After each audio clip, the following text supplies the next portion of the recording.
Welcome back to one of my favorite sports podcasts, Frizz and the Grizz, with your host Trudeau and my guy, D Frizzy Frizz.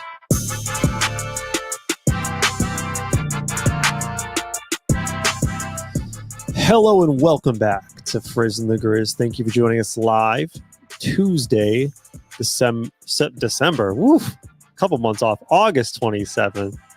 Or next day on podcast, wherever you get your podcasts. Hook your boys up, rate, subscribe, review, show us some love. We have a show for you today. Almost did not have one, but D is here with us today. It's going to be full of fantasy football. It's our annual fantasy football draft guide. We're going to get you ready for your season. It's a big week for fantasy football this weekend with a lot of drafts going on. We're going to take all the information we know, compress it, make it bite-sized, digestible, hopefully win you a championship. But first, D, what it do? Oh, you on mute, man. That's not Oh my goodness. start the show. Hey man, I told you everything is all messed up here. But happy Tuesday. Glad you guys could be here. Hit y'all off with this because it's a great day. No man, like you said, we almost didn't have a show. We had emergency systems go over here and regarding water, but the water has subsided. Also, for those that are watching, probably noticing the difference in lighting, whatnot.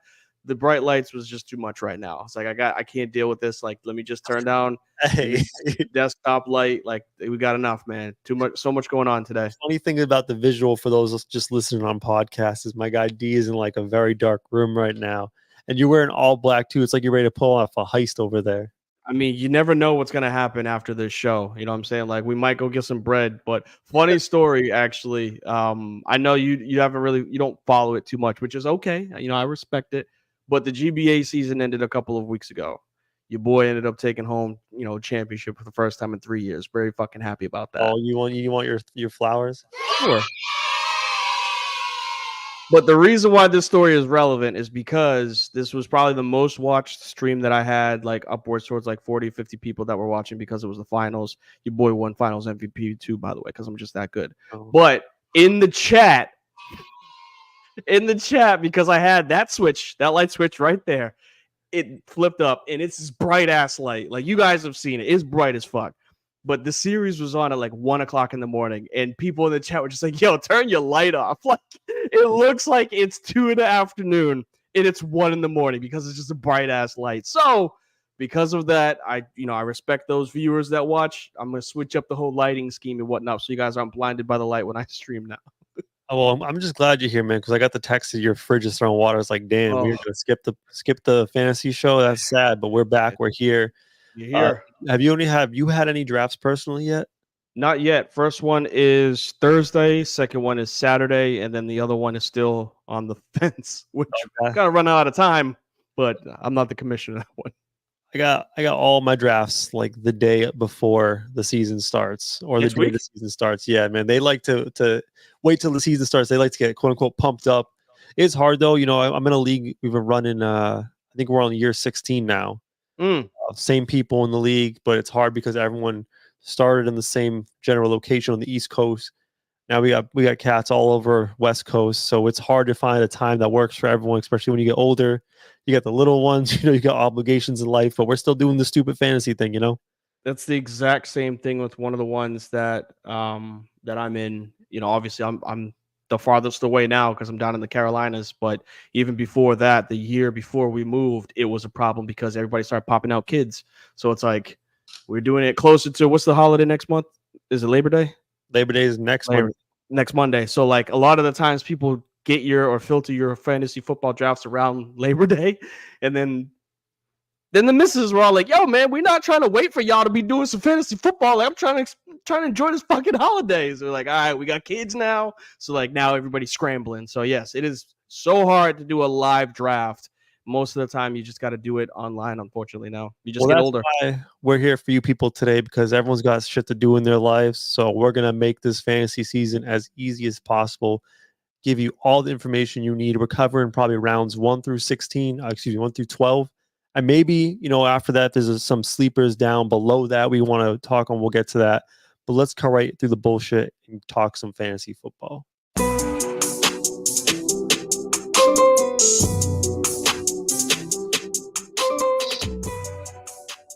I would just like to say, before we get into the actual meat of this show and talk about players and stuff, just some general things to consider before you enter your draft, because once the draft starts, there's no stopping it. Like, you're on the clock. You got to be thinking. But before you go into the draft, I just want to say you need to, first of all, go into your Yahoo, go into your ESPN, whatever league you're in.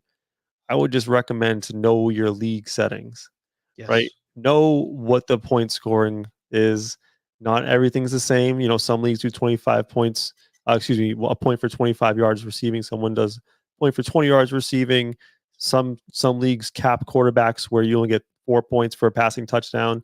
These little details are very important when it comes to your later draft strategy, right? When you're splitting hairs between this wide receiver, this running back, you might find that some leagues give more points per reception, more points per receiving yard. So know the league, know the settings, know what the scoring is, because it's going to play a role once you get into the draft and once you're on the clock. One of the bigger things too that I always like to bring up, which I don't know, I hope too many people aren't living by this, but forget the bye weeks.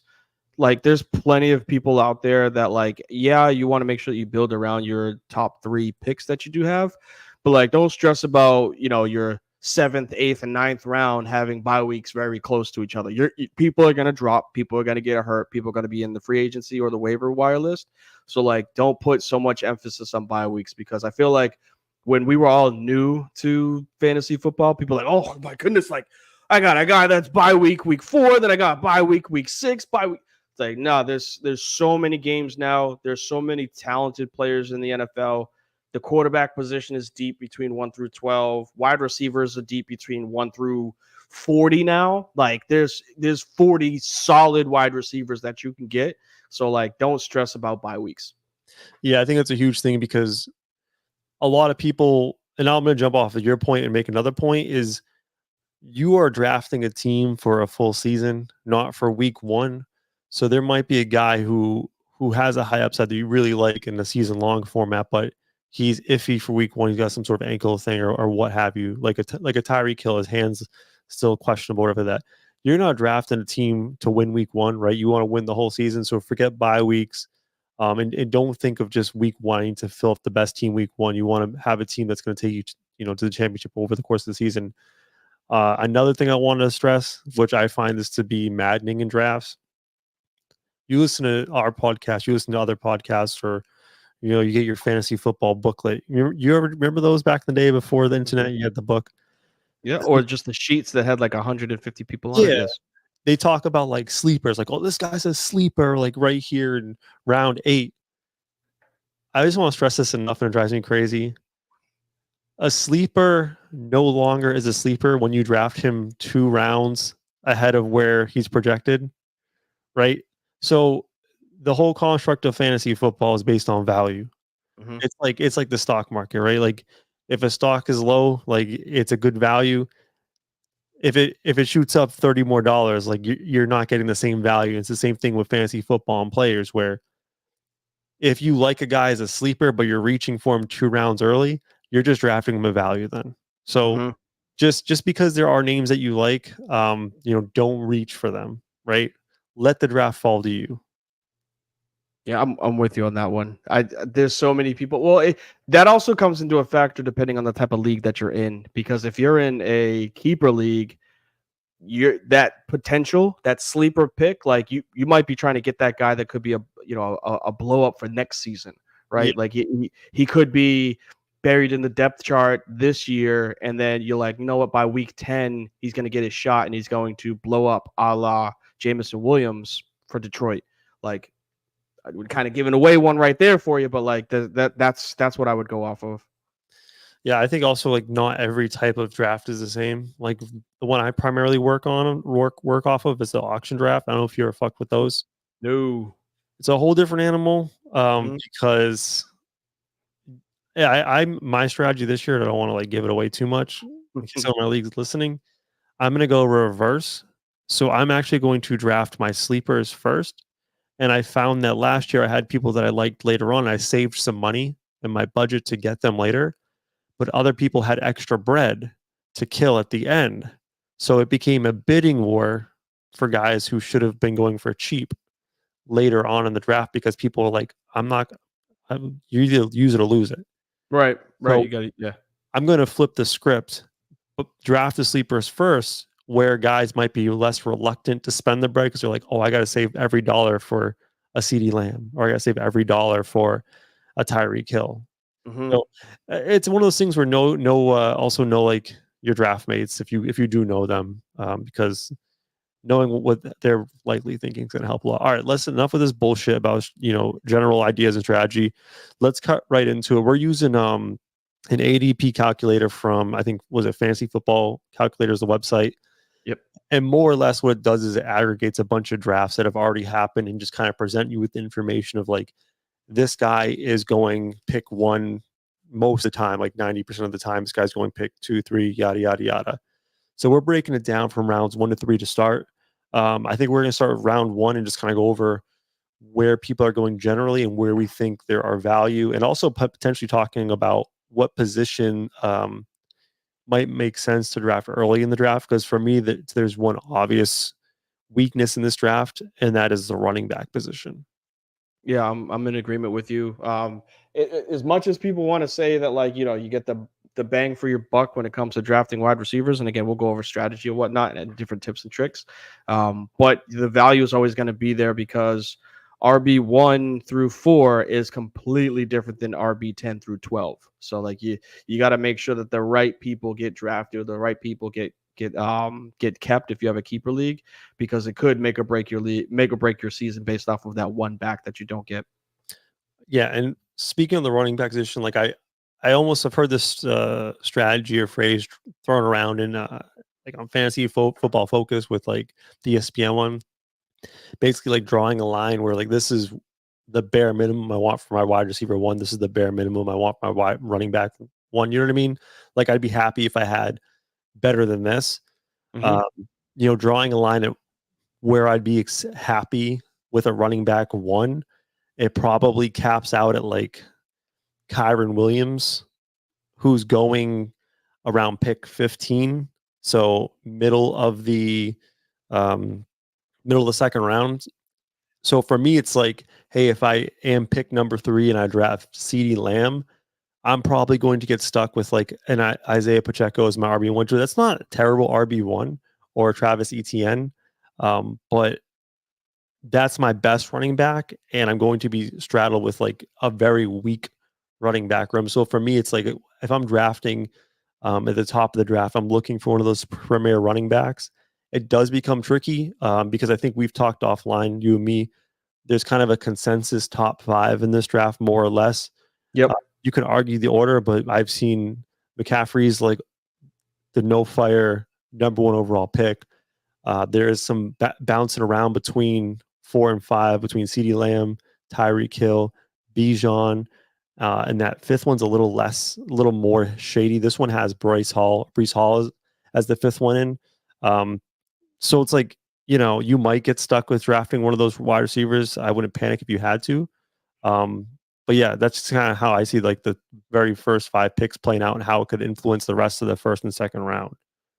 Yeah, I mean, a lot of truth behind that. And you also got to pair with your swing draft pick, right? Like when you get the turn, where if you are later in the draft or later numbers, most of this, I believe you said we're going to go off of a 10-man team, right? Or 10-man fantasy. Okay, so say this is a 10-man league. Like if you're at draft pick 7, 8, and 9, and like you don't feel comfortable with reaching on, a Breece Hall that late because you see Jetta's drop or Jamar drop, because, Jamar just said, I think about an hour ago, maybe 2 hours ago, said that he's going to play against the Patriots.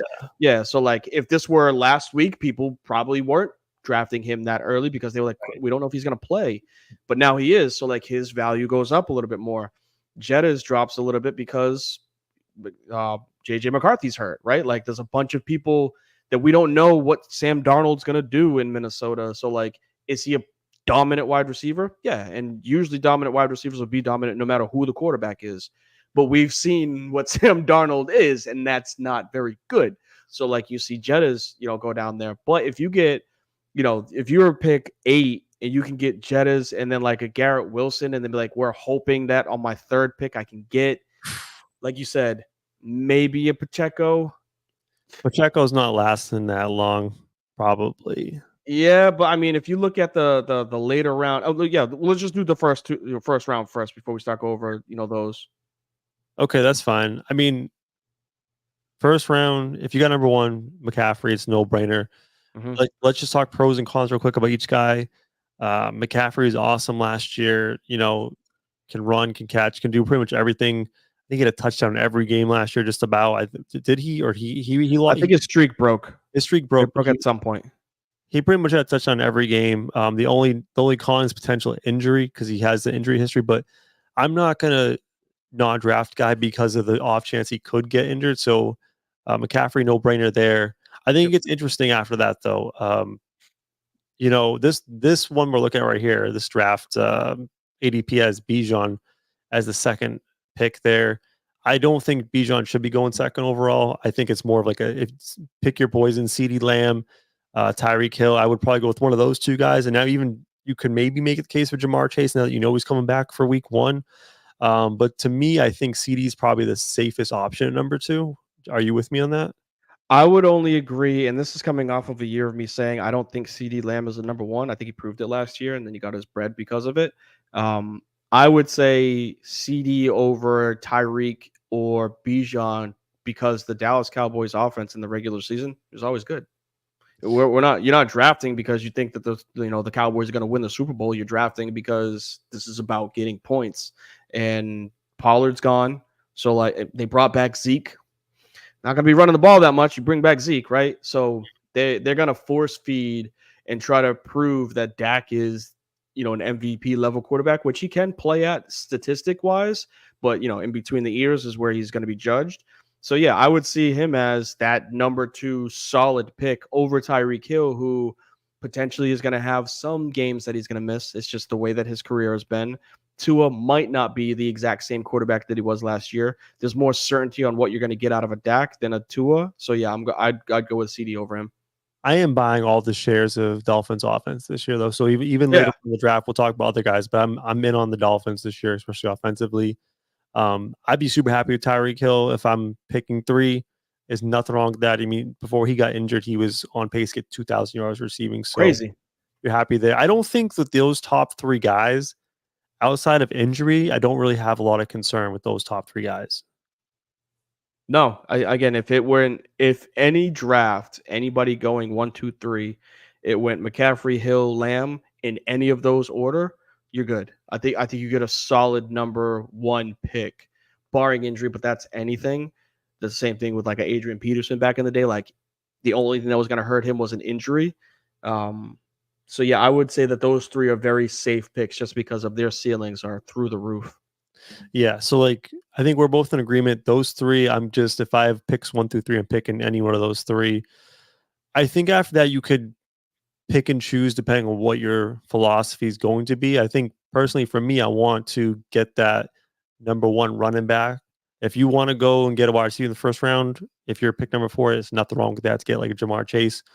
For me, we talked about this off air. Bijan's going top 5, which I'm excited to watch Bijan play this year. Like this dude came out of Texas with all the skills. He could catch, he could run, he had good strength, good elusiveness. But the thing with Bijan is he's going top 5. I don't see as much value, right? Like he could be absolutely a superstar, finish as the number 2 running back this year.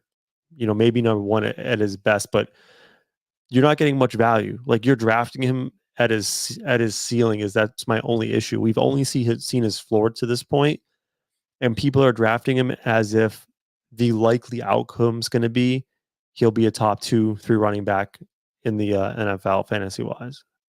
So I think he's going to be a stud. I think he is very Saquon Barkley-esque. The only problem that I have with him potentially being this high is I look at what was Dalvin Cook at his peak, right? Like, was Dalvin Cook ever a top 4 fantasy football running back? Because the Falcons are built very similar to what the Vikings were built. Young stud wide receiver, Kirk Cousins, and a decent tight end. And most of the statistics went to the receiving core, right? Like Dalvin Cook was a good running back. I'm not saying he wasn't, but I don't think you're going to get top 3, top 4 potential out of Bijan Robinson. I think 5 or 6, sure. Top 3 that's a hard sell for me. So like him being in that realm of 4 through 6, I would trust that more than 1 through 3. Yeah. I mean, you're going to draft him top 5. He's not going to Yeah. slip to 6 probably in your draft. I'm just saying like You this. get him at 6, that's a steal. Like, you Yeah. should be fucking, I'm just saying though, like for me, cartwheels. looking at the top 7 players on our board, he's the one that has like the biggest variation in my opinion. Like he could totally burn you or be a complete superstar. I feel comfortable with Jamar Chase being Jamar Chase. Like I've seen sample sizes of him being great in the past. But with Bijan, it's just like I do have a little bit of I'm gonna draft him, but I'll have a little bit of like I just really hope you prove it to me this year kind of mentality going into it. I don't want to put this out there and like freak out people, but the more we talk about this, the more Najee Harris vibes I get Oof. of, yeah, of like a absolutely phenomenal rookie year. Still the only running back in the NFL to rush for 1,000 yards every year that he's been in the league. So like he's consistent, but like 2 yards a carry consistent type of deal. And there's so much hype around Bijan Robinson right now, where that same hype was around Harris, his second year, and he was like RB 25. And I know because it was the year I grabbed him. And I was like, this is scary because, like you said, there's just not enough tape of like consistency. We know what we're getting out of a Christian McCaffrey, right? Like we even know post injury what you're getting out of a Breece Hall. You don't really know what you're going to get out of Bijan right now. All right. The rest of the first round, right? We have guys like Breece Hall in the top 5 as well. Jamar Chase, which he's projected at 6 on our board, but that was before the news that he'll probably play week 1. Amon-Ra St. Brown, Justin Jefferson slipping down in a rate, who's been like a top, 2 or 3 pick every year before this year. Then Jahmyr Gibbs and Saquon Barkley close out round 1 as far as the ADP is concerned. Value-wise, I really like the idea of maybe getting 6 or 7 with Jamar Chase and Amon-Ra St. Brown. These are 2 guys that are absolute studs. They're going to have a really good season. After that, I start to get a little shaky. Justin Jefferson, obviously, with the JJ McCarthy injury. Let's see what Sam Darnold does. He's been a dud the past couple years. So I don't know. Obviously, Jefferson's still awesome, but with the quarterback concerns, we'll see. Jahmyr Gibbs, I know he's like the sexy up and coming running back on a really run first team on the Lions. I just would warn people. I know this name's not sexy at all, but David Montgomery's still there. And Fuck workhorse. if you looked at the splits last year, when he came back in the second half of the season, both backs were there. They were splitting carries close to 50-50. So he's going to dig into a lot of Jahmyr Gibbs' work. And it does give me a little bit of hesitation drafting a guy, as my RB1 in the first round where he might be in a legit timeshare. Gibbs is in a timeshare, and that this isn't breaking news. So, coach for Detroit, tip of the tongue. And Campbell? Thank you. Campbell is a hard-nosed, run it down your throat, but like let's spread them out when they're not expecting it type of coach. Montgomery, when they were inside of the 20, was getting the pig. Jahmyr was breaking off the 20s and the explosive plays, the 15 to 20-yard runs. And then if they got down to the goal line, he was feeding it to the beast. Like, just go look at the stats for it. So it's not a bad thing to have him, obviously, in the top 10. I personally, if I saw, a Jamar, Amon-Ra, and Jahmyr there, I'm staying away from that back. And I'm grabbing a top-tier wideout and then let somebody else grab that running back so that I can get the second-tier wave, which is a Jonathan Taylor or a Saquon, because people think that he's not, he's not good anymore. Yeah, and then the last one you mentioned is Saquon's the last guy coming off the board in round 1. I do have some concerns as well about Saquon. Like, he's a beast and all, but people forget, they have Justin Hurts in Philly. And that brotherly love, tush push nonsense, that's going to vulture. You say Jalen? You said Justin. Sorry. I'm sorry, I meant Hurts. Jalen Hurts. My apologies. But he's going to vulture touchdowns from Saquon. So while people see Saquon in this Philly offense that should be super potent and high scoring, you're not going to get every touch. Like you're not going to every goal line run is not going to, resonate in a touchdown for Saquon Barkley. A lot of these goal line touches, especially within the 2-yard line, are going to get vultured by Hurts. No, you're not going to see the tush push as much this year. You don't because think? you have the workhorse in the backfield. DeAndre Swift wasn't that. Any of the running backs that they had when they went to the Super Bowl, they were not that guy. Saquon is that guy. Like, I don't know if you saw the clip of, I think Devontae Smith was mic'd up and AJ Brown was mic'd up for the last preseason game for the Eagles. And Saquon made a catch and juked the shit out of somebody. And they panned the camera and they were both like, he's on our team? Like, amongst the group, they're like, oh yeah, this is the guy. He's that guy. So like, is it an effective fourth and 1 type play? Sure. You get the ball on the goal line, you're handing it back to the guy that's 220 pounds and doesn't get stopped at the goal line. That's what you do. That's what you're doing. We'll agree to disagree. I think within the 2-yard line, they're still going to go to the tush push. We're looking at 3rd and goal, 4th and goal. Of course, I'm agreeing to Saquon's getting the ball, but I do think Hurts is going to vulture some of these touchdowns around the goal line. Honestly, if it's me in this draft, I would love to have like pick number. Well, if I'm not picking top 3, I would love to have pick like number 7, get myself a St. Brown, a Chase, because a guy in the 2nd round, one of the first couple picks in the 2nd round that I think could have sneaky upside value this year is a guy who was going first in the draft not 2 years ago, and Jonathan Taylor. I really like what Shane Steichen's done with this Indy offense. They're getting their quarterback back, and people forgot how good Jonathan Taylor was just a couple of years ago. He's coming off the board at running back 6, bunched around Derrick Henry, Kyron Williams. I'm looking at the names: Jahmyr Gibbs, Saquon Barkley, Jonathan Taylor, Derrick Henry, Kyron Williams. I don't think there's a clear lead dog there, but I would put Taylor maybe like a sliver above some of those other guys going in that range.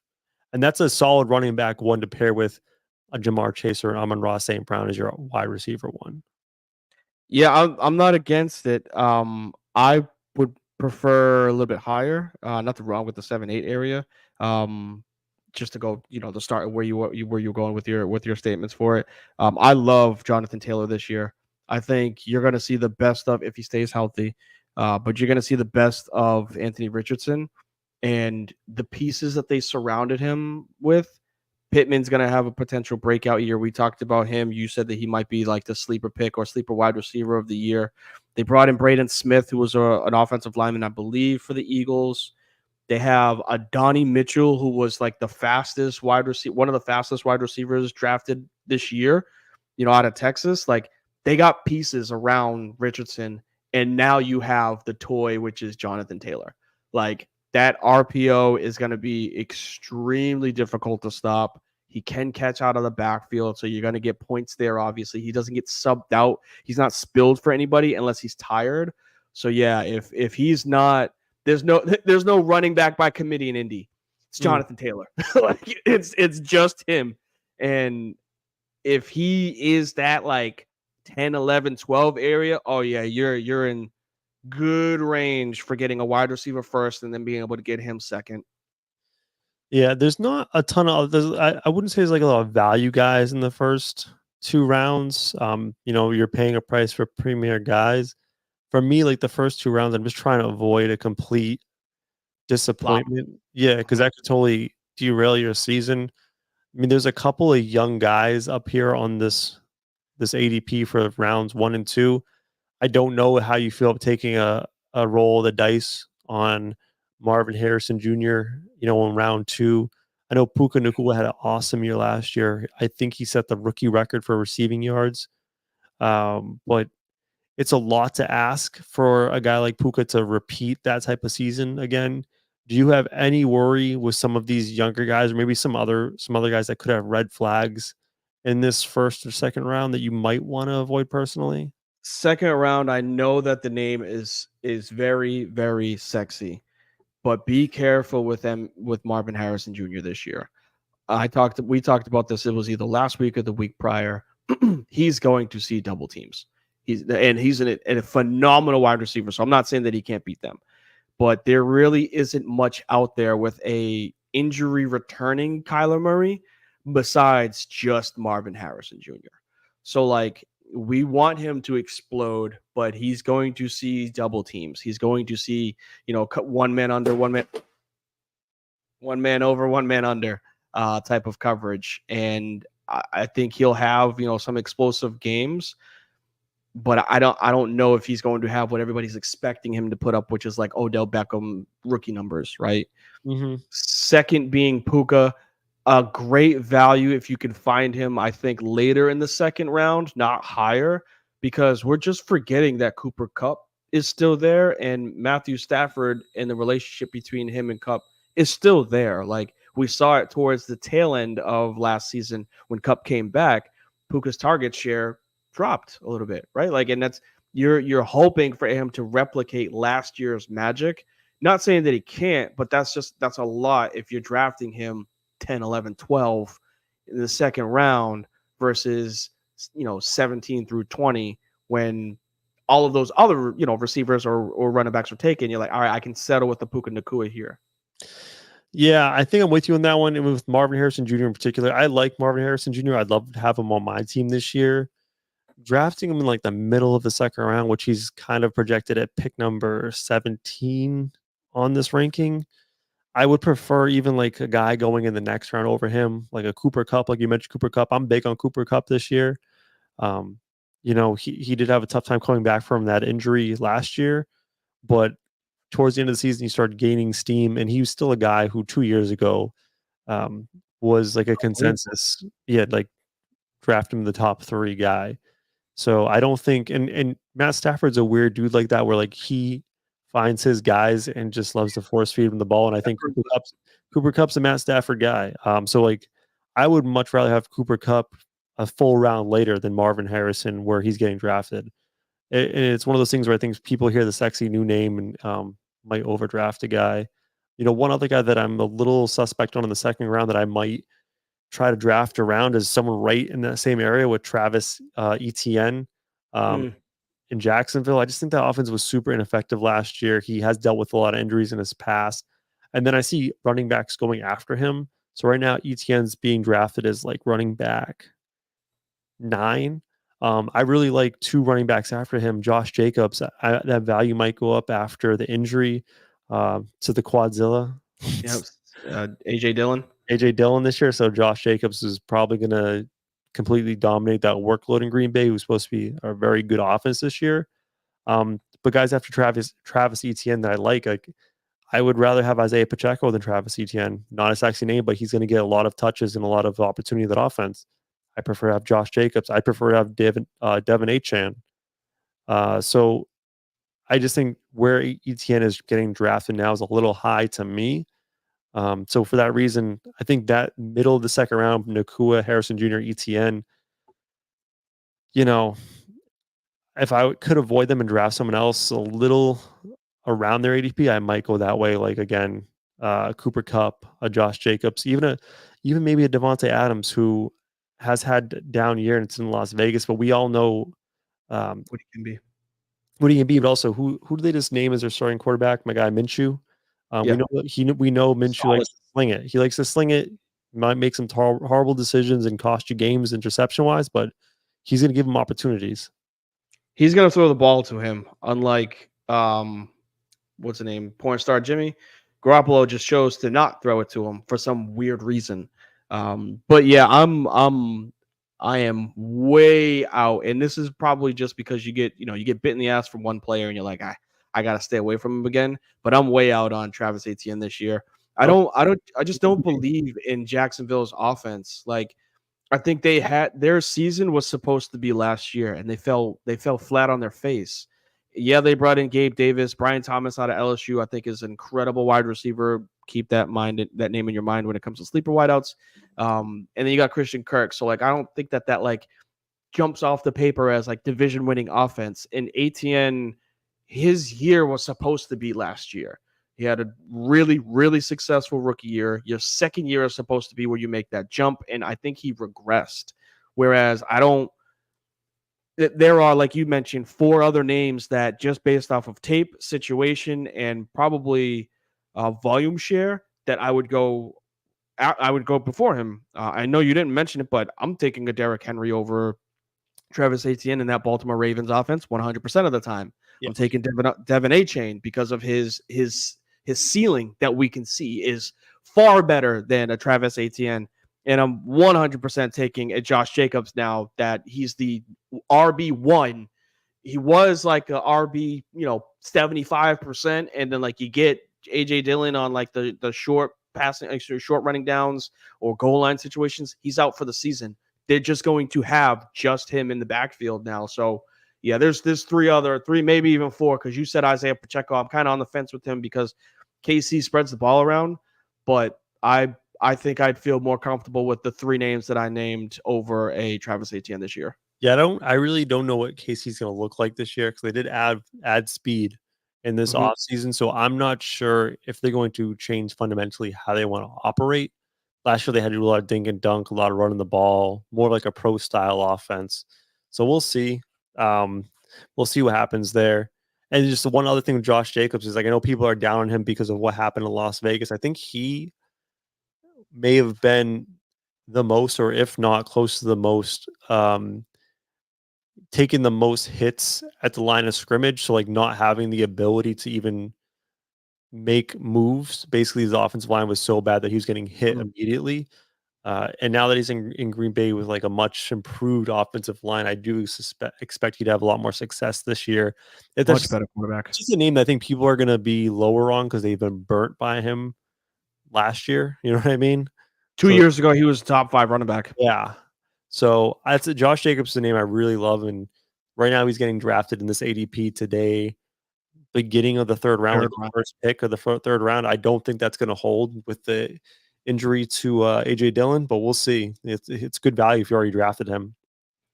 I know a name that we didn't really talk about. I think the only name in the 2nd round, I guess we didn't really talk about Debo. Go ahead. Sure, but is Garrett Wilson.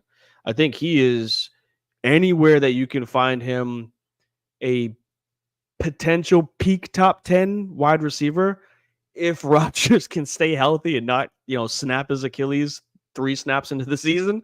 But Garrett Wilson is going to get wow, drew a blank here. My goodness. Who was just talking about? Devontae Adams. He's going to get Devontae Adams touches in New York this year. And we saw how good Devontae Adams was with Aaron Rodgers.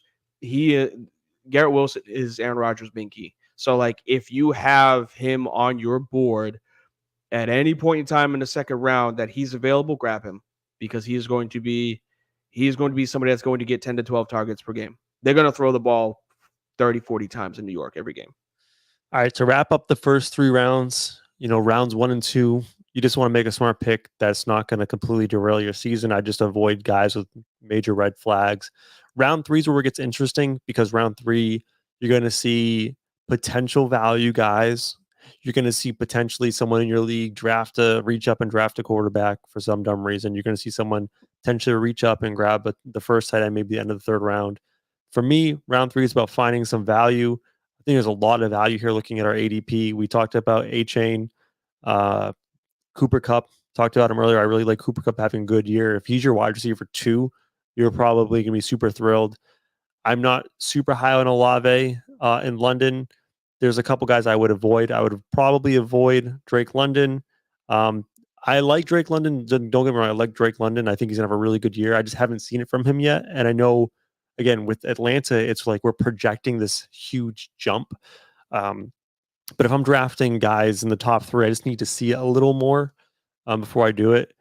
And one guy I actually think might have a sneaky good season in the fact that they're just going to get a lot of workload and potential for touchdowns at the end of the 3rd round.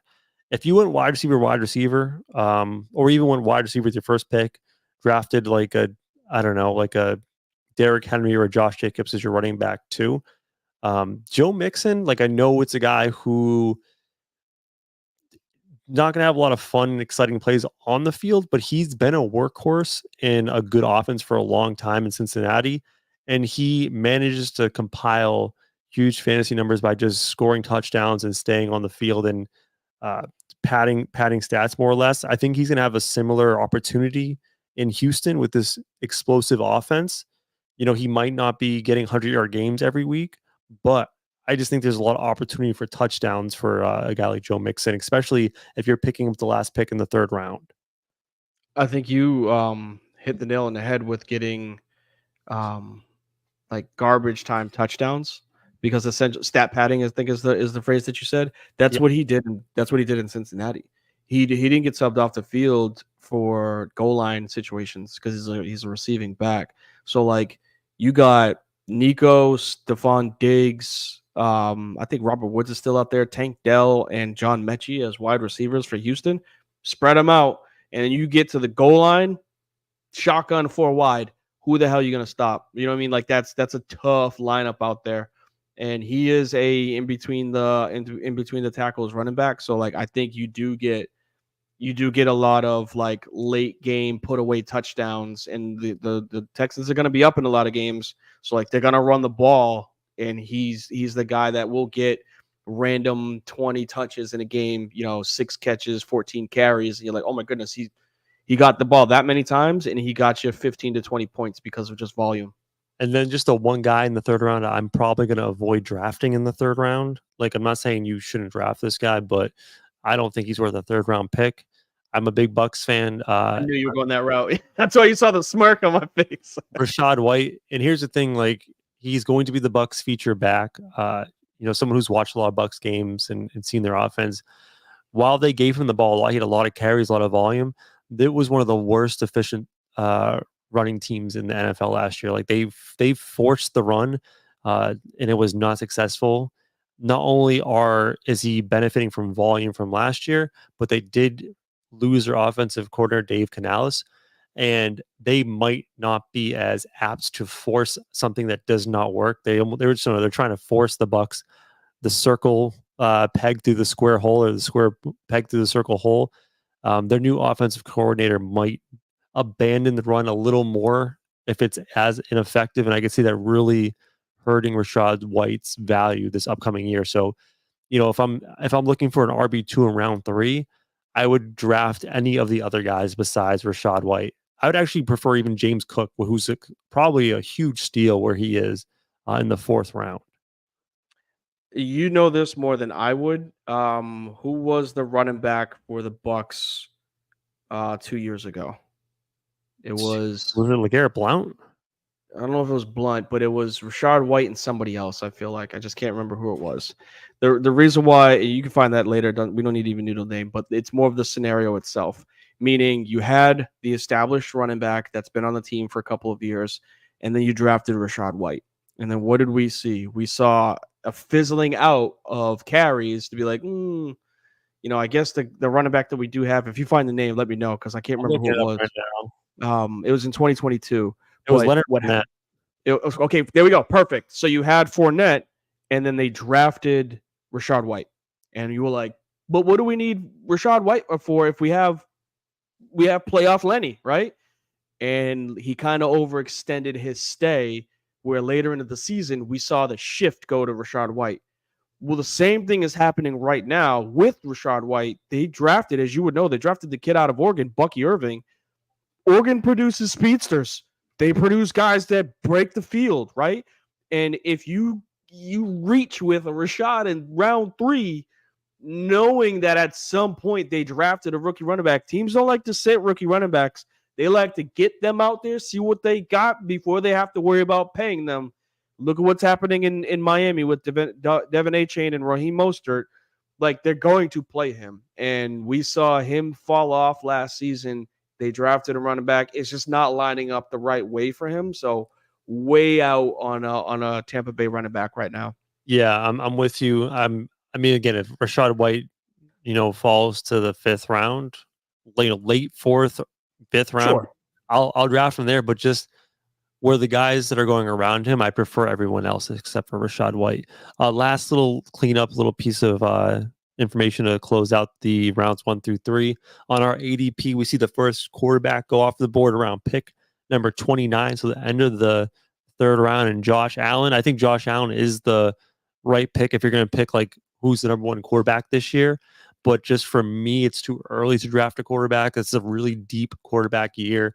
There's at least 10 guys that you would probably leave the draft with, 10 to 12, that you can leave the draft with and be like, okay, like I can work around this, my QB1. So, you are going to see someone reach up and grab the number one quarterback, which is fine. But me personally, like I want to leave the first 3 rounds with either one running back, 2 wide receivers, or 2 wide receivers, 1 running back. Or did I say the same thing, just in opposite order? I think I may have. You know what I mean? 2 running backs, 1 wide receiver, 2 wide receivers, 1 running back. I don't want to get into tight ends or quarterbacks yet. So we will sneak off into rounds number 4 through 7. So we're going to call this the middle portion of our draft.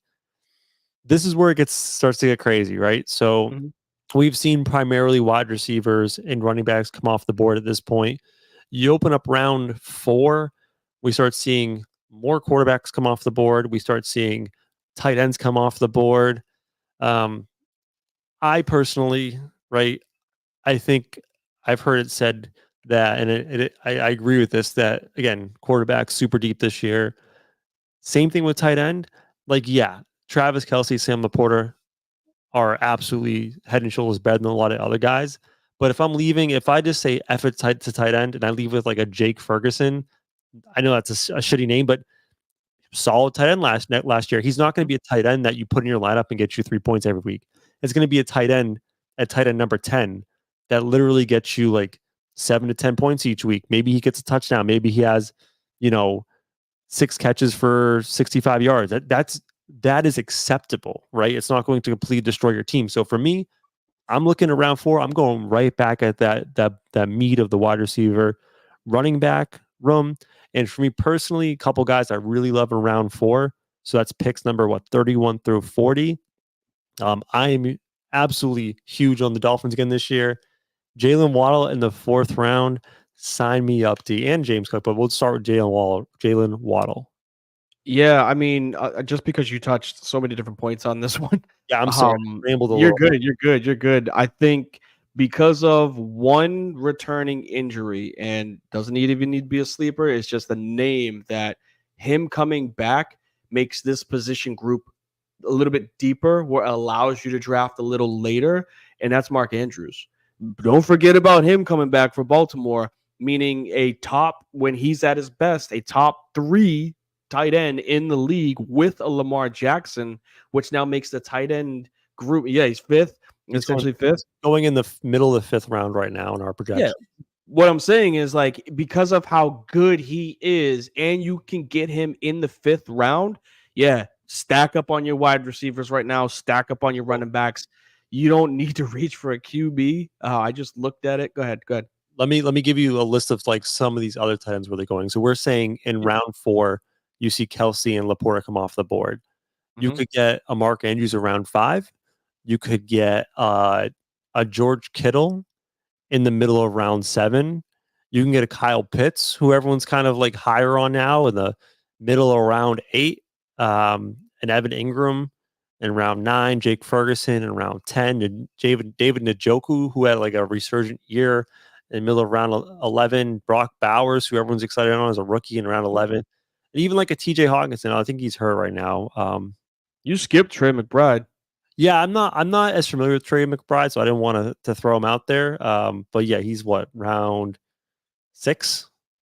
Yeah, he's considered, I think, tight end 4. Right. So like, I guess our point is like there are tight ends sprinkled throughout this draft. So, and it's not all like they all go this like one tight end run in one round. Like, just wait until you're comfortable, because there's going to be a tight end more or less going off in each round, and you'll find a good spot to make that move when you're ready. Not in a bad way. It's just the way that the league is going because of the wave, the age group of it, the age of the tight end is starting to get up there. But gone are the days of, Kelce giving you 20 points on average, right? It's just not his thing anymore. He doesn't need to. He's got his money. He's got his rings. That team is very consistent. They're worried about just staying healthy and winning championships. So, like, you can get away with just having your tight end get you 8 to 12 points, and that's okay if you get your bell cows at your wide receiver and running back position. So, like, A lot of people want to reach for, not even reach, but just like, I need Kelsey or I need Laporta this year. No, you don't. You really don't. Get you guys, from other positions first, and then you can fill in the back end with the tight end. And then I was gonna say the other couple guys I really like in round 4, and you can throw in guys that you like as well. I'm targeting again Jalen Waddle. I think James Cook is an absolute gem this year in Buffalo, and one of the things being I think he finished around top 12 last year, but he had like one of the smallest touchdown totals of the running back. So even if his variance in touchdowns goes up a little bit and he gets back to like a more average running back, rushing touchdown total, that puts him in top 5 to 7 territory. So he's doing it with all just carries and getting yards on the ground. If he just gets a few more touchdowns, which are so variable from year to year, 3 touchdowns, that's 21 more points. We're looking at a guy who jumps from like running back 12 to a top 5 to 7 running back at the end of the year, and you're getting him in the 4th round. Yeah, I think that's not a bad one by any means. You can save sets. No, I don't. So the Bills are they're so weird because you have, oh my God, I have no idea why I'm driving. You have Josh Allen. I'm exhausted. You have Josh Allen, who is the unicorn. He's just going to make any specific player that much better. And although you lost Stephon Diggs, you're gonna have to rely on somebody. And familiarity is probably the best chemistry. He knows James White out of the backfield more than anybody else on that offense. So, like, he's going to get touches. Yeah. Sorry, James Cook. I said James White. Sorry, thinking about one other thing really quick on James Cook is, like, after they fired their OC and gave the offense over to a different gentleman, they pounded the fucking rock like the back half of the year when it started getting cold. And he was damn good in the second half of the season. I think that philosophy shift from first to second half, we're going to see more of that second half approach to their offense, which means good things for Cook. Less turnovers, which means you get to run the ball over. You get to run the ball more if you're not turning the ball over as much. And over and over and over. Motherfucking face. I know you didn't say the name, but I see extreme value behind this guy. He's going to get peppered with touches. I'm buying all sorts of Nico Collins stock this year. I love it, dude. That was my last one I had circled for round 4 that I was big on is Nico Collins. Let the names draw the attention to Stephon Diggs. Let him yap. The best receiver in that group is Nico Collins. Tank Dell, he's coming off of an injury. He's still going to be able to spread the field. I mentioned John Mechie was still there, and I think they have Robert Woods, who's a savvy slot wide receiver that's been around. Yeah, but I mean, he's still good. I'm not saying he's not Robert Woods from 10 years ago, but he's still a good slot receiver. We've seen Julian Edelman be very successful years 12 of his career, right? Yeah. And I think Robert Woods, outside of Super Bowl championships, I think he's that type of wide receiver where throw him anywhere on the field, he's going to be successful. He's going to get your guy. He's going to get you a first down. And Nico Collins is a big body wide receiver that just takes the top off the defense. You can double team him all you want, and he's still going to go up and get it. So I think if he is around at any point in time when I'm drafting around this area, 3, 4, oh yeah, 4, 5, sign me up. I'm grabbing Nico Collins this year. I'm still avoiding quarterbacks in this range. We see Hurts go off the board. Mahomes. Really? Yeah, I am actually going to, again, as everyone's personal preference, I think I might roll the dice with one of my guys that I'm really high on that I think will provide extreme value comes in the middle of round 7. I'm big on like a Kyler Murray, and then maybe pair that with one of the rookies later on, and Jaden Daniels at the very end of the draft, just as like an insurance policy. But I think that you could get a guy like Kyler who could provide with his legs and his arm later on in the draft, and there won't be that big of a drop off. So now that I'm saying this out loud and hearing you talk about it, I think this might be the first season in a very long time. I think since I got burned with Brady after his MVP year, that I'm not going to go quarterback high, because for the first time in a very long time, the NFL is in a good spot for quarterback play. What do you say? I was thinking about Frozen Oh, song. yeah, let it go. But I think for the first time in a long time, your top 15 quarterbacks right now, they're not bad. 10 through 15 is like, that's when you see a little bit of a drop off. But like, if you don't have Mahomes or Allen, when it comes to winning games, it's different. But when it comes to just fantasy football output, like Burrow and Richardson are going to put up the same. One's going to get rushing, the other one's going to get passing. Lamar is going to get the same as CJ. Lamar's going to get rushing, CJ is going to get passing. Jordan Love is going to get the same thing as a Dak Prescott. They're both going to get passing. That's what I'm saying.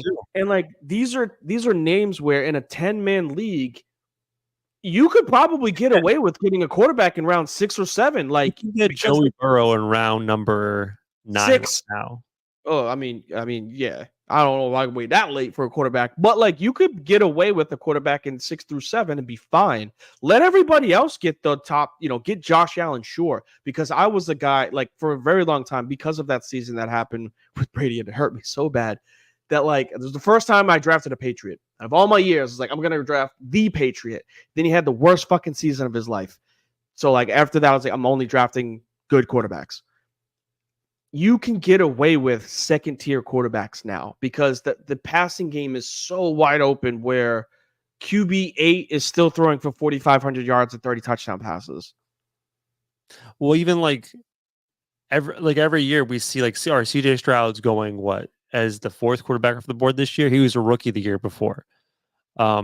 There's a high probability. Yeah, I can't smoke. There's a high probability that like a Jaden Daniels or a Caleb Williams is going to explode and be a QB6 next year. So I would prefer not to pay a premium on a quarterback that's a known quantity. Buy a couple high upside quarterbacks, and if worst case scenario happens and both suck, I'll stream a couple quarterbacks later on. But I'm not going to like pass up on a good wide receiver too, a good running back too. Even like if I wanted to get like a Kelsey or something, I'm not going to pass up on that to get a Patrick Mahomes. There are some really good stream quarterbacks this year. Really good 1 or 2 week guys while you try to figure it out. Also, like if you have to play like a super flex with 2 quarterbacks, that changes everything. But we're just talking like 10 teams. This is just regular roster, bro. We're not talking about 2 quarterbacks.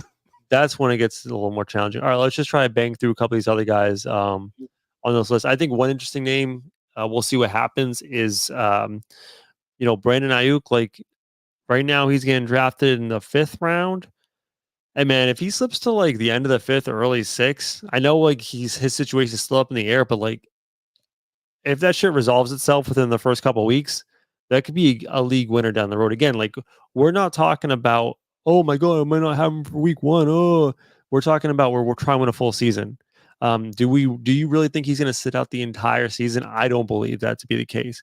Are you going to have him for every game? Is he going to miss potentially week 1? Yes. But you know what? If you're getting him in round 6, that's great value for your whole season. I'm with you on that one. He did help me win one of my leagues last year because he was the best receiver on one of the most efficient offenses in the NFL. So like if you can just ride the wave, especially if you are, listening in when we say grab 3-4 wide receivers or 2 running backs by this time frame, yeah, you can stash away as your bench flex Brandon Ayuk, and then he comes in week 6, and now he's your wide receiver too. So like, there's nothing wrong with that at all. Let's wrap up the next, like the middle half of the draft, rounds 4 through 6, by just both of us going down and give maybe 2 or 3 each. That's my guy. That is not my guy. Like I'm out on guy X at this position.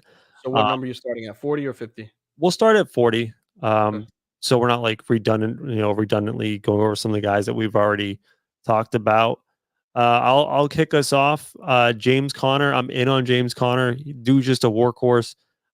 You're drafting him like in the middle of round 5.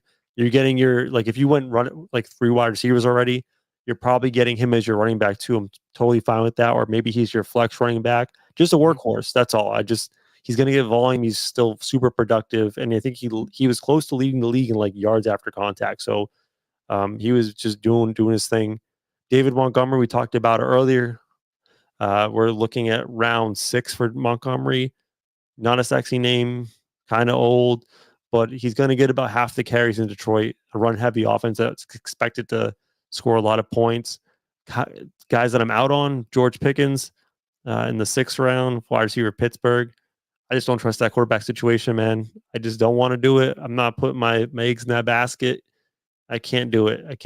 I think that's kind of all I want to throw in for guys that I'm out on. Oh, and Tank Dell. I'm kind of in on Tank Dell as well. I know you were giving all the flowers to their other wide receivers who are Nico Collins, but I think Collins, Tank Dell is a guy who can be boom or bust. He was fantastic last year. Had some huge performances when he was healthy. He might not be the same guy in the first week or so, but I think by midseason you're going to see him being that explosive guy we saw in his first year. I can agree with those. I guess rat-a-tat-tat for this round. I would say out on Devontae Smith for as high as he is. I just don't believe in the Eagles. What do you say? Where is he getting drafted right now?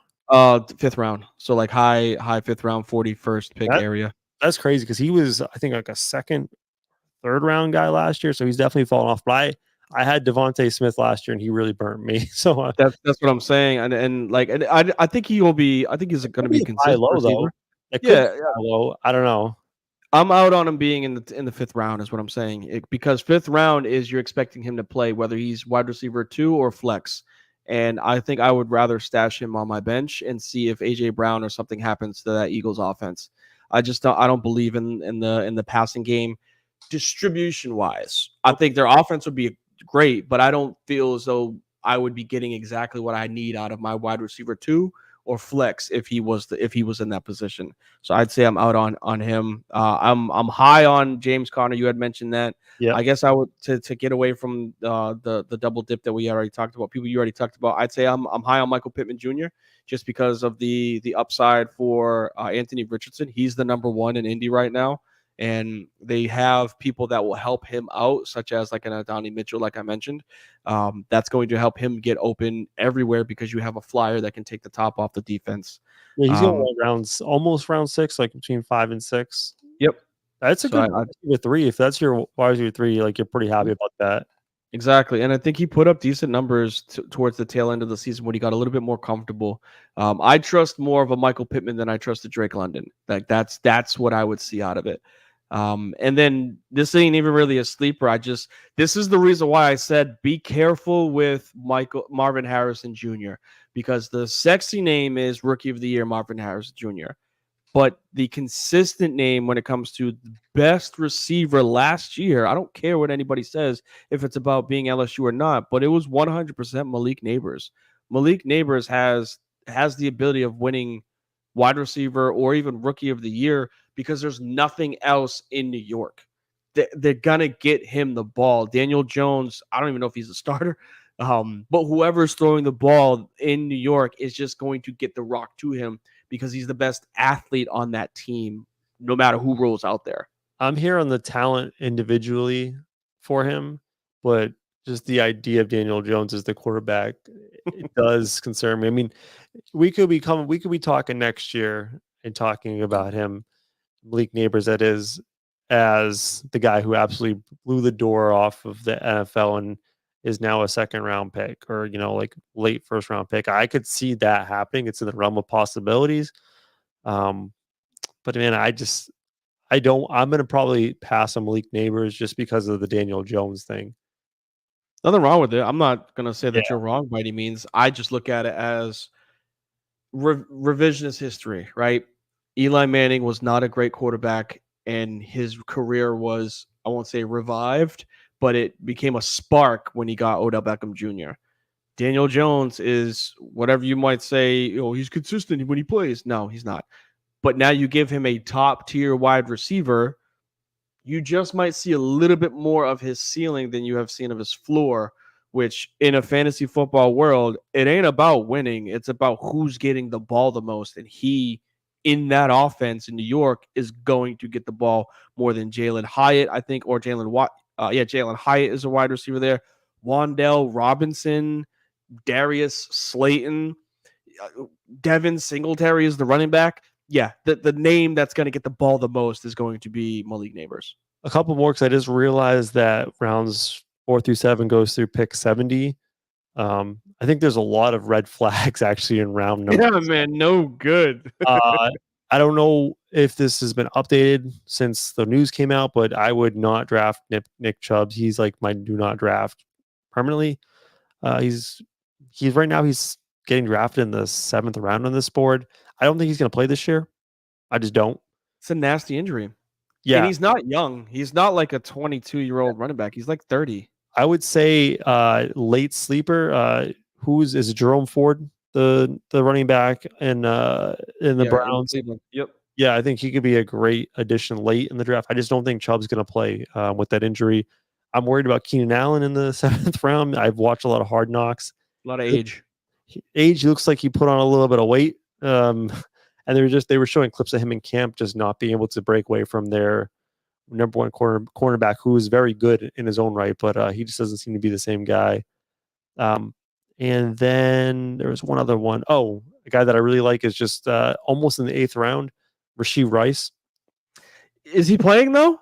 At this point, what I've heard is that if they were going to have suspended him, would have happened by now. It's the same situation as, remember Alvin Kamara a couple years ago, where there was a suspension looming. People were kind of afraid to draft him because of the suspension. It never happened. It was applied the next season. Mm-hmm. I think we see a very similar situation with Rashee Rice, where the NFL kind of lets it play out with the law and stuff like that, and they levy a punishment next year. So at this point, I'd feel very safe drafting Rashee Rice, that he's not going to get suspended. So he could be a super good steal, like end of the 7th, early 8th round. Only issue that I have with that is that they also drafted Xavier Worthy. So like you have he's essentially the exact same wide receiver without an issue looming in the same round, right? Like that area with 7th, 8th round that we're talking about now. So like I don't mind it if you can get him at that area. It's just that suspension. Why even risk it if you got other people that are out there that might be able to produce the same this late in the draft? I wouldn't even take a flyer on it. Rice, like he was trending upwards the back half of the season. He was really quiet the first half, and I think we'll see more of what we saw the second half of the season, especially with the addition of the other speedster. Might open up some more space for Rashee Rice to operate. Was there anyone else you wanted to shout out within this range? I don't want to do it, and I said that I was out, and I'm probably going to get clipped by this again, but I really, really need Terry McLaurin to be good this year. Hey, man, I'm telling you, I think he's going to be good. They just got rid of Jahan Dotson, too. Got to be, man. Like, you got JD. I said it a while ago, because I've drafted him every fucking year. You shit on me last week because I said he was going to be a breakout. You're like, get out of Terry McLaurin. Now you're on the Terry McLaurin bandwagon. I'm not, but like I see more confidence in Washington giving to Jaden Daniels. Like I just see them being like, just let it rip, kid. And like that's making me think if he gets the reins to just throw the pig everywhere on the field, then Terry might actually do something. I fear that, like, I mean, if this is 7th, 8th round, Terry McLaurin, sure. I'm used to drafting him in the 3rd, 4th, right? Him and the kid from Chicago that always has a terrible season, the wide receiver in Chicago, but he might be decent this year. DJ Moore. So like that, they're both like the same tier type of wide receiver, extremely talented, but like just haven't panned out yet. So I look more towards the, like, if you see him 7th, 8th round, sure, grab him. I think that could be a good steal for you.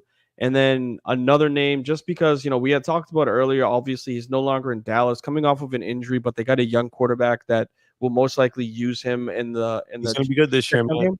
Tony Pollard. Yeah, I like that. Yeah, I think just because of the way that the team is for Tennessee, like they don't really have burners anymore. Tajay Sharp, I think, is their wide. What's up? They do have a burner now. And that's one of my favorite picks of the draft late. Don't tell me Calvin Ridley. Oh, no. Way out on him. But go ahead.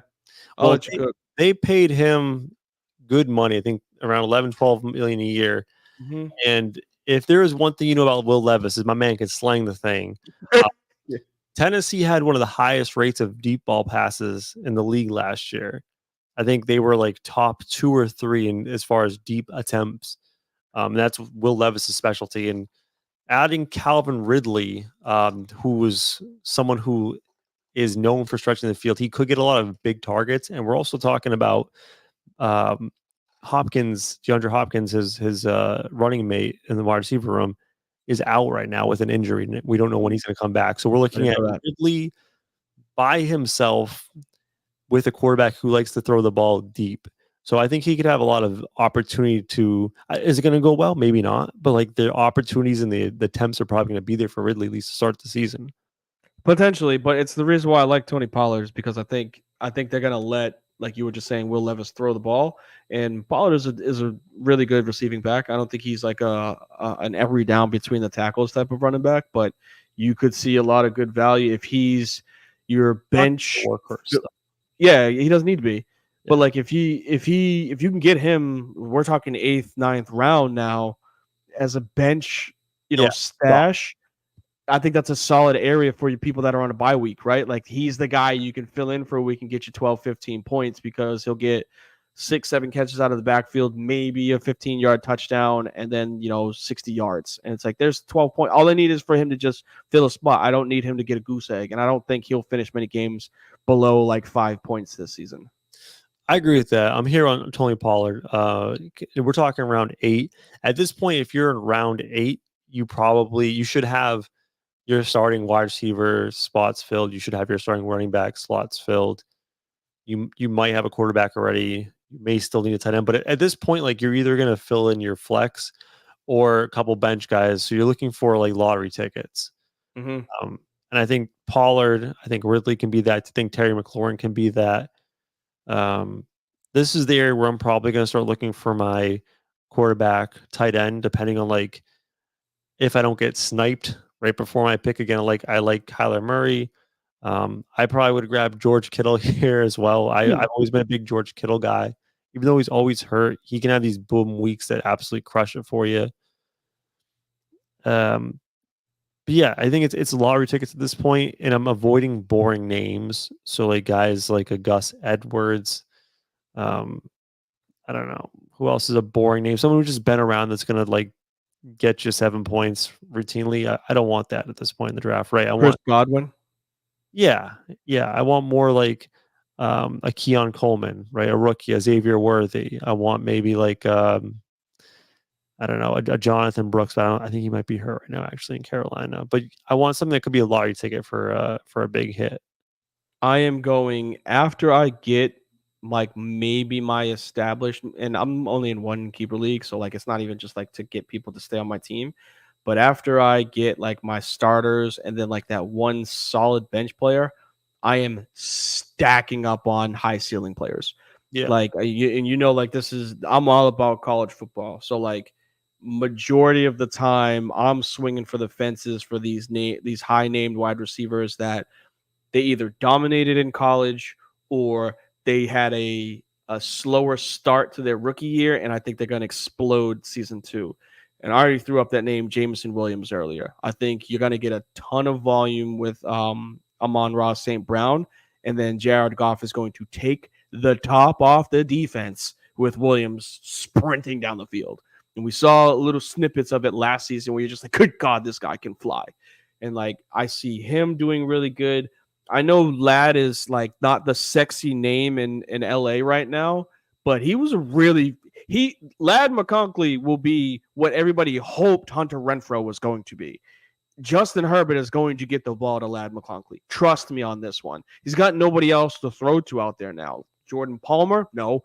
So like I think he's going to be a solid slot receiver that you're like, oh my goodness, like I could probably fill him in week 10 or 11 because he's getting 10, 12 targets a game, 80 yards, and maybe a touchdown. So like that's somebody that is going to help you out substantially. And I know you threw off the name there, but like I love Keon Coleman.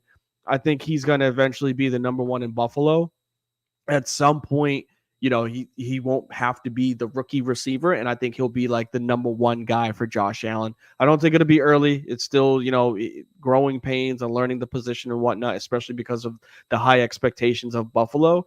But I think if he gets a little bit comfortable, especially with how he was looking when he was at Florida State, I think you're going to see a really good season from him leading into the end of the year. All right, since we're getting close on time, because we could have talked about fantasy football for another hour and a half, but we got to close out and do closing takes.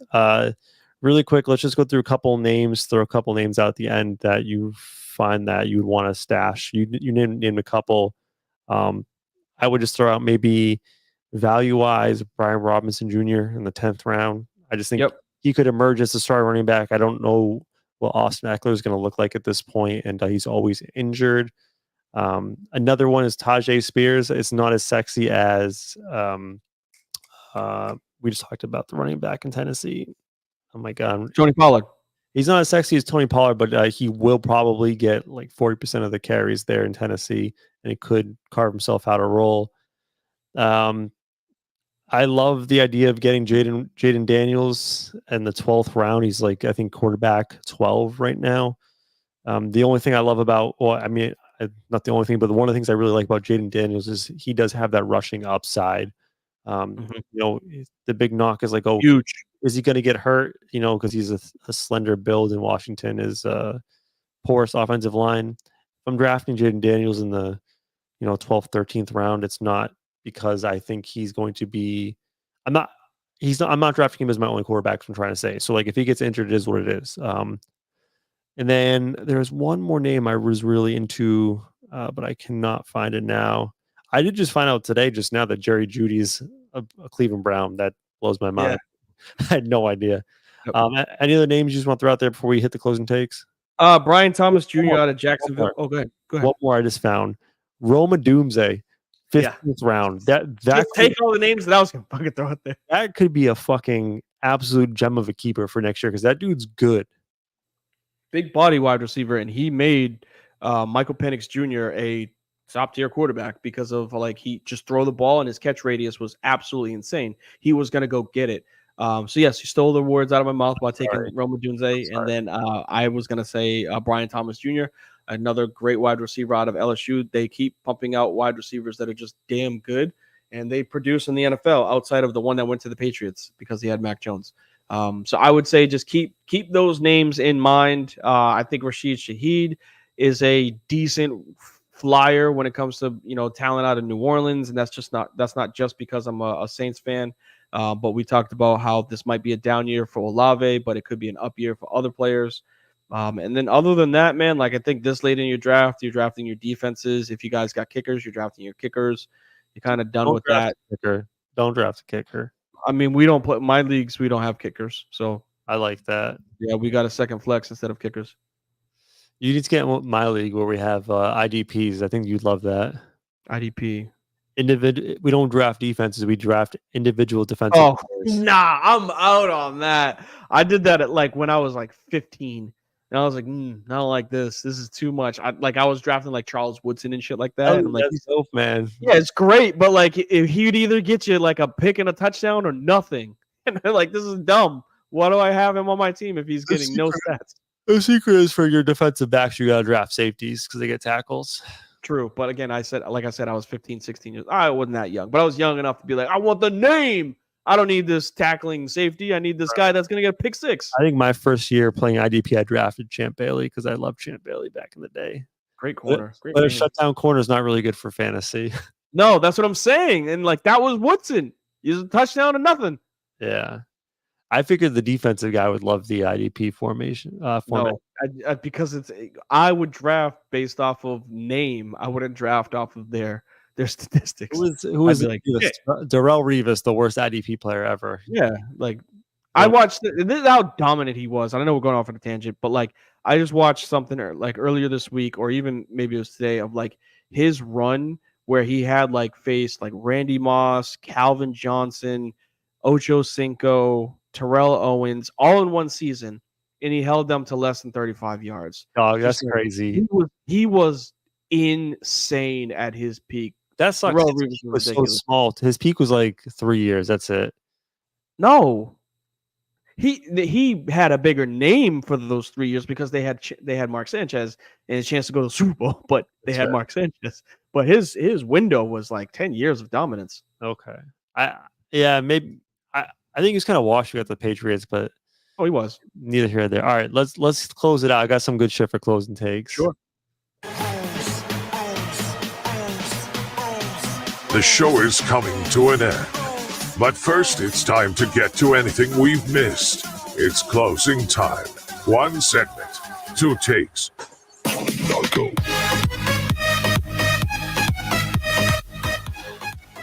All right, closing takes. Time for us to just get off whatever thoughts we have that might not have been related to what we were talking about today on the show.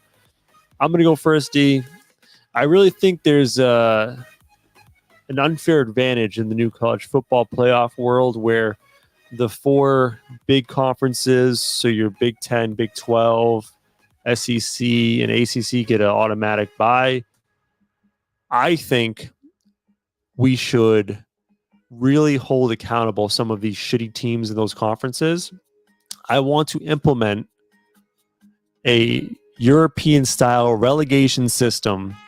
Never will happen. I love it. I know, but I want this where each one of these 4 big conferences gets attached to one of the smaller Power 5 conferences, and the winner of the Mountain West gets promoted to the Big 10, and the worst team in the Big 10 gets dropped to the Mountain West. The winner of the MAC goes to the ACC. There needs to be accountability, D, for some of these Vanderbilts of the world, for some of these Iowas and Iowa States and all. Hey, Iowa's good. Yeah, they're good on defense. But my point is, I'm tired of these stupid 4 conferences getting free passes and buys. I want some of these underdogs to get a chance to be one of those 4 bye teams. I want to give love to those Mountain West of the world, those MACs of the world, Sun Belt, Conference USA. They need to get the chance to get the bye. So let's have a relegation system for college football. Win your championship and be a top-ranked team, and you don't have to worry about that. That's all I got to say. Hey, man, if you're Boise State and you're stuck in the Mountain West because no one else wants you, what are they supposed to do? Get out of there. You can just get up out of there. The Pac-12 is barely a conference because they were like, we're sick of this shit. But no, big shouts to Georgia Tech with the biggest upset of the season already because DJU absolutely sucks. It has been terrible for a very, very long time, but people keep trusting them for some weird reason. What you got for me, D? I'm actually going to go baseball, America's pastime. What? Yes, so random because I came across this play. Big shouts to Vladimir Guerrero Jr., right? Vladimir? Is that his name? I think it was. I think it's Vlad Jr. Vladdy Jr. Vladdy Jr. The reason being they were playing, let me get the exact team that they were playing up against. Looks like they were playing San Francisco a couple nights ago, and Homie's the first baseman. This play is absolutely hilarious. Homie's the first baseman. Guys on first. Pop up from the batter. Straight up in the air. And he's like, I got it. So homie that hit the ball starts jogging to the fucking dugout. And he's like, let's drop. Everyone's, what the hell? What are you doing? Tags first. Gets the guy that was on first in a pickle. 2 outs. And I was like, that is some little kid shit.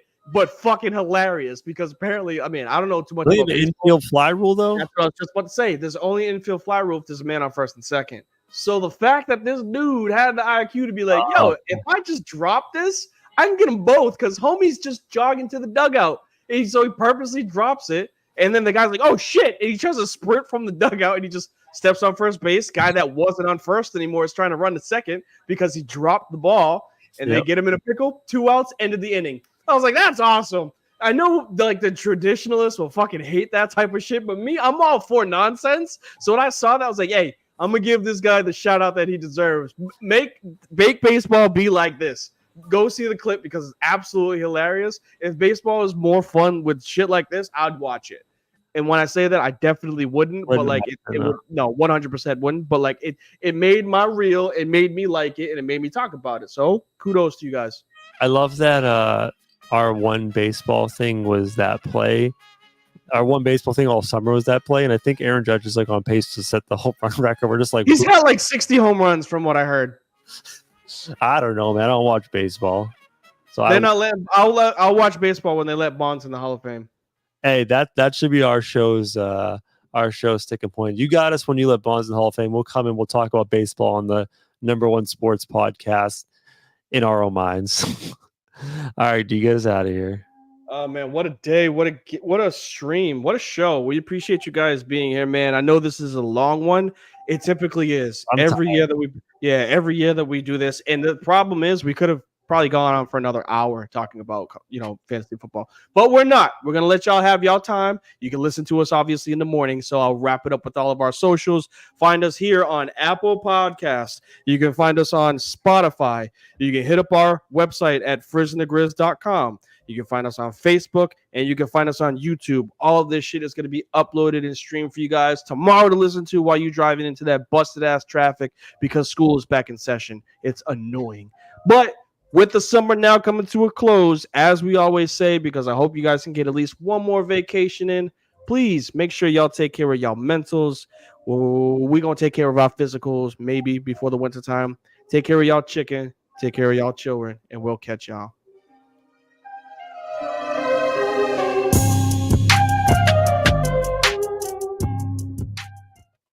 The Bears are who we thought they were. And that's why we took the damn field.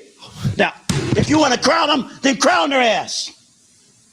But they are who we thought they were. And we let them off the hook.